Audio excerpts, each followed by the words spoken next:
they use so strongly on us. As an example, the European Union, they won't take our cars, they won't take our agriculture, they won't take anything, but they send their cars in, Mercedes, BMW, Volkswagen, by the millions. We don't send any cars. They don't take them. They were tariffing us out. Agricultural products, they don't take our agriculture. They want their farmers to do it. I understand that. But it was very unfair, and they were tariffing our product. They're keeping out by using tariffs. And we didn't use them, but I used them. And now we made one of the great deals with Europe. $650 billion they pay us, and we've evened it out. It's really a good thing to see. And you have to understand, they've all signed. Japan, South Korea. I mean, South Korea, $350 billion up front. Japan, $650 billion. And they've all agreed to it. They're all happy.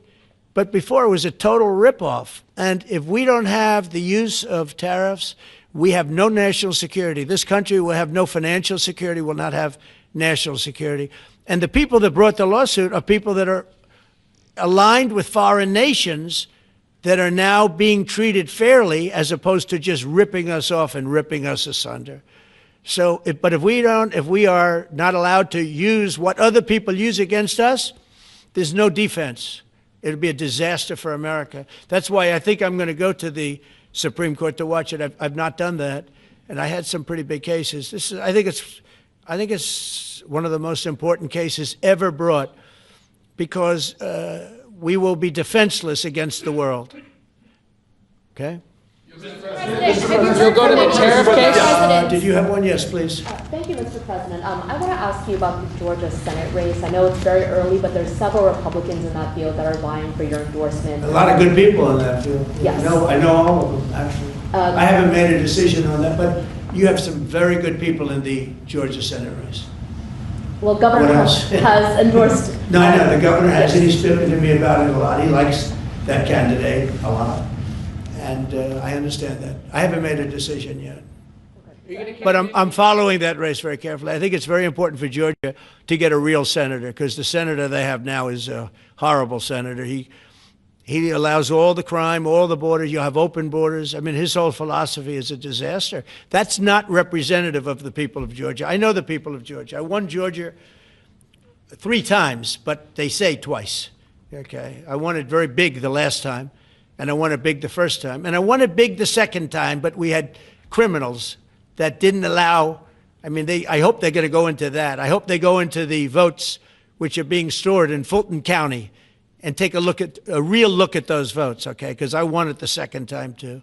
But I know Georgia very well. I love Georgia. Those people are great, and they deserve a good senator, because the man they have now is a weak, ineffective person. Okay. Jersey and Virginia. President, I wonder what you make.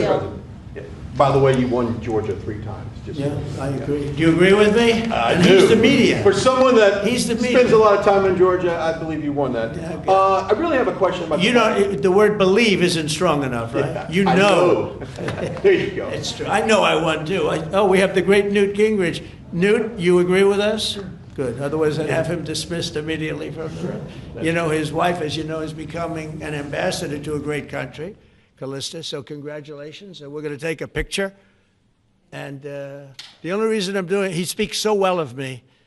He said, I'll go down as the greatest president in history. And then he blew it. He said, I'm not sure if I put him above Washington or Lincoln. So I'm not that happy about that, dude.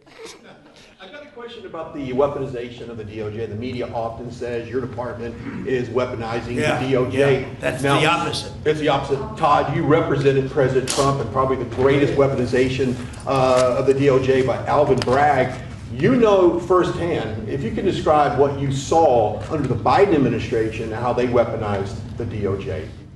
Well, I mean, I think it's hard to describe what happened those last 4 years against President Trump. Alvin Bragg, a local prosecutor, his office staffed by somebody from DOJ. Jack Smith, picked as a special counselor, staffs his entire office with DOJ prosecutors. And then there are countless things that happened, all in writing, most of them on the docket, that require no explanation except a complete abomination of the place that the Attorney General and I run now, and Director Patel. So when people talk about this department weaponizing, it's embarrassing. Because there's no scenario in which